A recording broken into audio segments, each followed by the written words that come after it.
What's up, YouTube? This is DBZ14, and I'm bringing you one of the most fun decks in Yu-Gi-Oh! Known as Clownblades.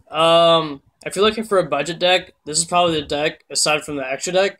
But it's really fun. It's a combo-heavy deck, and it's really easy to play. I'd say it's a tier 1.5 deck, so it's pretty competitive. So without any further ado, let's get on to the deck. First off, we run Triple Mathematician. He allows you to dump one level 4 or lower monster from your deck to the grave, so you usually send the Trick Clown or Thousand Blades and get their effects off the grave. And if you destroy a battle, obviously draw a card, and he's probably your Lavable Chain substitute. Next for the Clown engine, we run Triple Trick Clown. Every time he's sent to the graveyard, you get to pay 1,000 life points to special summon one Perform Mage monster from your graveyard to your side of the field. You pay 1,000, and that monster has 0 attack, 0 defense. So usually you bring this guy back, so you can make some, so you can spam rank 4 plays. Next, you run Triple Damage Juggler.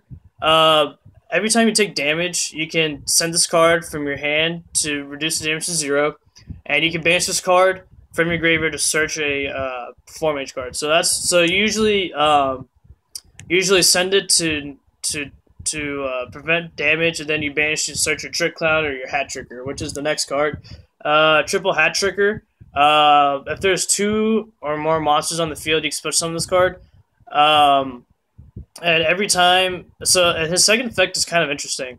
When you take damage using like a Perform Mage monster, I believe, you can negate it, and this guy gains a counter. If he has 3 counters, then he'll have 3,300 attack.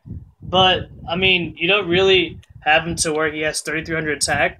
You just have him, if you use Trick Clown's effect from Grave, you just don't lose the 1,000 damage, which is a big deal. So that's pretty good. Next, for your Blade part of the engine, you have Triple Halberd. If your opponent, it's a Cyber Dragon, it pierces, and if it inflicts damage, you get to search a Heroic Challenger card. So that's pretty good. It's pretty big and rank 4 plays. And then last for your Heroic Challengers, you have 1,000 Blade.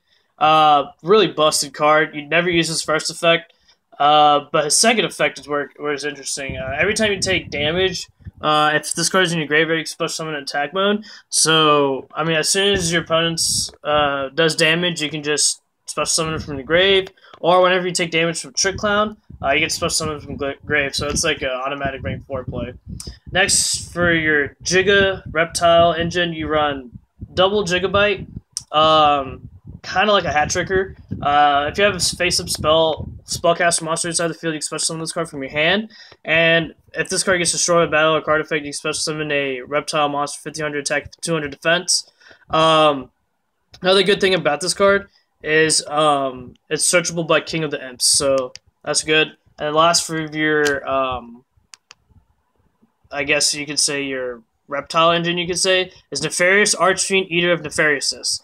Really interesting tech card. You can, if this card is in your graveyard during your opponent's end phase, you can destroy one of your monsters, special summon this card from your grave. So why is this good? Because if you have a Trick Clown on your side of the field, you could eat up your Trick Clown, special summon this guy, and then special summon your Trick Clown. So that's like a rank 4 play. And he's a good Foolish Burial target and Mathematician target. So yeah, that's it for your monsters. For your spells, you run Triple Rhoda to search out your Halberds and 1,000 Blade. Double MST for backup destruction. Double Dark Hole. You can easily replace this with Regeki. And then Foolish Burial to send your Nefariousness, your Trick Clown, or your 1,000 Blade. So yeah. Next, for your heavy trap lineup, which is the reason why this deck's pretty good, is because cards like Triple Fiendish Chain is, in my opinion, one of the best trap cards in the game. Then you run Double Mind Crush, Double Mirror Force, and then for your head discarding traps, you run One Wing Wind Blast and Karma Cut. You can run 2 of these, or 2 of this, or Regeki Break. It's up to you, really. The trap lineup is really interchangeable, so it's up to you what you want to run in your trap lineup. And then for your staples, you run Solemn Warning, Compulse, Vanities, and Torrential.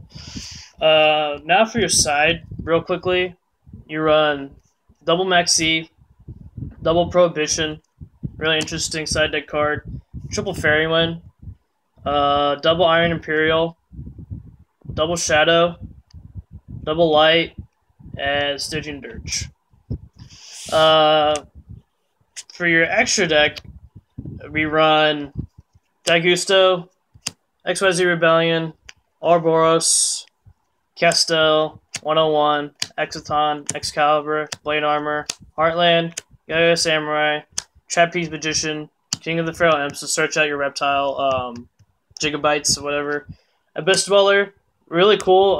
When you XZ with Gigabyte, or I think, yeah, just Gigabyte, you could have 2200 attacks. That's pretty cool. And then Rhapsody to banish cards and to make your XZ stronger. So yeah, YouTube, thank you for watching. If you have any comments, please subscribe and comment below and hit the like button. I'd really like y'all to check out my other videos. I'm about to post more soon, so stay in tune. Once again, thank you for watching. Have a nice day.